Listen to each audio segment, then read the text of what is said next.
కన్నపుష్టి కోసం పత్యాహారానికి కావలసిన పదార్థాలు: యష్టి మధు, ద్రాక్ష, నెయ్యి, పిప్పళ్ళు, తేనె, చక్కెర. కావలసిన పదార్థాలు చూసాం కదా. ఇక తయారీ విధానం ఎలాగో డాక్టర్ గారిని అడిగి తెలుసుకుందాం. డాక్టర్ గారు, మరి తయారీ విధానం ఎలాగో చెప్తారా? అలాగేనమ్మా. మనం తయారు చేయడానికి ముందు స్టవ్ వెలిగించి బాండి పెట్టుకుందాం. ఎప్పట్లానే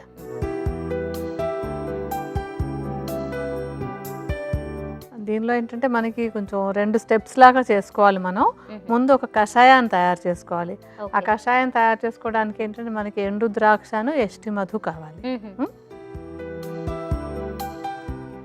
ఒక 80 గ్రాముల పరిమాణంలో ఎండు ద్రాక్ష తీసుకోవాలి. అలాగే యష్టి మధుని చూర్ణం చేసేసుకుని యష్టి మధు చూర్ణాన్ని కూడా పెట్టుకోవాలి. దాన్ని సుమారుగా ఒక 80 గ్రాములు పెట్టుకోవాలన్నమాట. అంటే మనం తయారు చేయడం కొంచెం త్వరగా చేసి చూపించడం కోసం కొంచెం కొంచెంగా వేసి చూపిస్తున్నాము. కానీ ప్రేక్షకులు మాత్రం లెక్క ప్రకారం వేసుకుని ఒక 100 గ్రాముల ఎండు ద్రాక్ష, ఒక 80 గ్రాముల పరిమాణంలో యష్టి మధు చూర్ణాన్ని తీసుకోవాలి. ఈ రెండింటిని సుమారుగా ఒక 800 మిల్లీలీటర్ల నీళ్లతో కలిపి మరిగించుకోవాలి.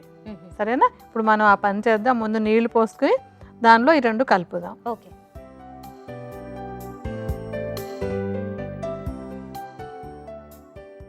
మనం ఇప్పుడు యష్టి మధు చూర్ణాన్ని, ఎండు ద్రాక్షని ఇందులో వేసేద్దాం.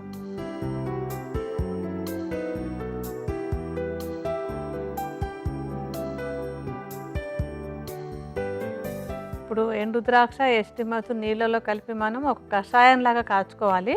దీని ఏంటంటే సన్నటి మంట మీద కొంతసేపు బాగా మరగనివ్వాలి. అంటే సుమారుగా ఒక సగం నీళ్ళు ఎగిరిపోయే వరకు ఈ మిశ్రమాన్ని మనం మరిగించాలి. సో ఇవన్నీ ఏంటంటే చేయడానికి కాస్త ఓపికగా చేసుకోవాలి. సగం ఎగిరిపోవాలి కదా అని చెప్పి గబగబా హైలో పెట్టేసి చేసేస్తే మనకి ఔషధ సారం రాదు కనుక నిదానంగానే కాచుకోవాలి. సో సగం నీరు ఎగిరే వరకు దాన్ని పొయ్యి మీద పెట్టి ఉంచుకోవాలన్నమాట.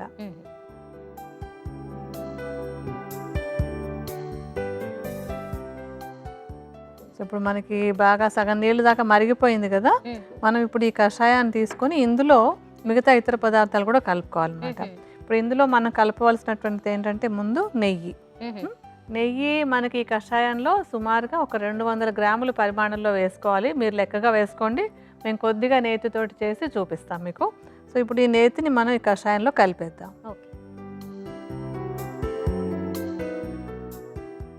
బాగా కలిపిస్తే నెయ్యి కూడా కలిసిపోయి కొంచెం కాగుతూ ఉంటుంది మనకి.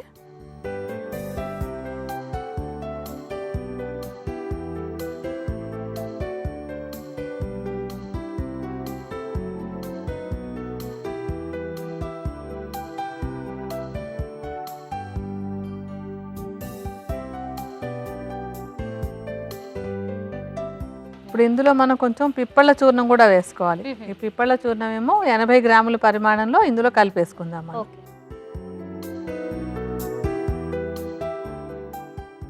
సో బాగా కలపండి. సన్నటి మంట మీద. మళ్ళీ ఎప్పుడు మనం ఘృతపాకం అంటాం అనమాట. నెయ్యి వేసో నూనె వేసో మనం ఒక ఔషధాన్ని తయారు చేసుకుంటూ ఉంటే ఆ నెయ్యి మాత్రమే మిగిలేంత వరకు దాన్ని కాచుకోవాలి. సన్నటి మంట మీద కాచుకోవాలి. ఆ నీరంతా ఆవిరైపోయిన తర్వాతే తీసుకోవాలన్నమాట. ఎందుకంటే మనం నీరు ఉండగా తీసుకున్నట్టయితే కనుక అది మనం నిల్వ ఉంచుకోలేం, పాడైపోతుంది. అలా కాకుండా నీరు ఎగిరిపోయేంత వరకు కాచుకోవాలి దాన్ని.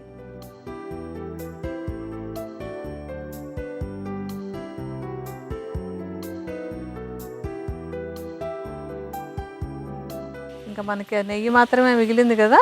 స్టవ్ ఆపేద్దాము. ఆపేసి దీన్ని వడగట్టేసుకోవాలి. మనం వడపోసేసుకుందాం దాన్ని.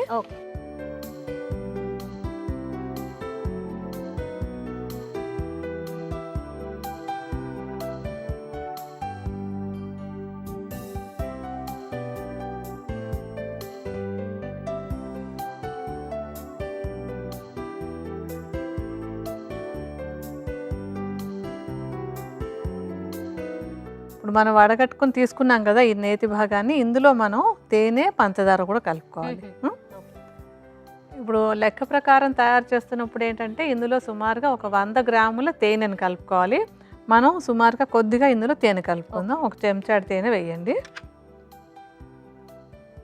పూర్తిగా ఒక నిండా చెంచాడు తీసి వేయండి. అది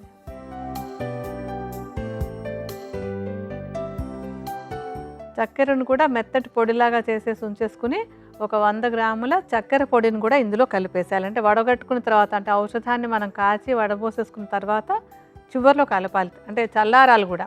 తేనె ఎప్పుడు కూడా వేడివేడిగా ఉండగా కలపకూడదు, కొంచెం చల్లారిన తర్వాత వేసుకోవాలి. ఇప్పుడు చక్కెర కూడా ఒక 100 గ్రాముల చక్కెరని అందులో కలుపుదాం. ఓకే.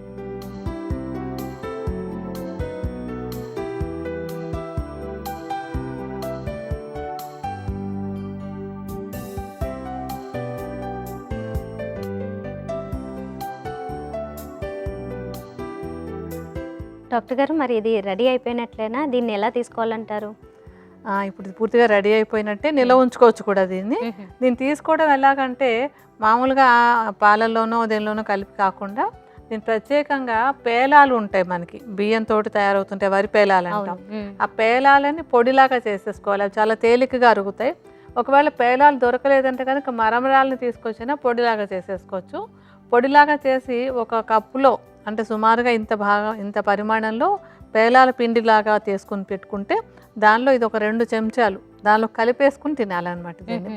అది కూడా రుచిగా ఉంటుంది. ఇందులో తేనె, చక్కెర, నెయ్యి అన్ని టేస్టీ పదార్థాలే. సో వీటన్నింటినీ ఆ పేలాల పొడి కానీ లేకపోతే మరమరాల పొడితో కానీ కలిపి ఒక కప్పు పొడిలో ఒక 2 చెంచాలు కలుపుకొని నిత్యం తీసుకుంటూ ఉన్నట్టయితే కనుక కండ పుష్టికి ఇప్పుడు మనం చేసుకున్నటువంటి పత్యాహారం చక్కగా ఉపయోగపడుతుంది.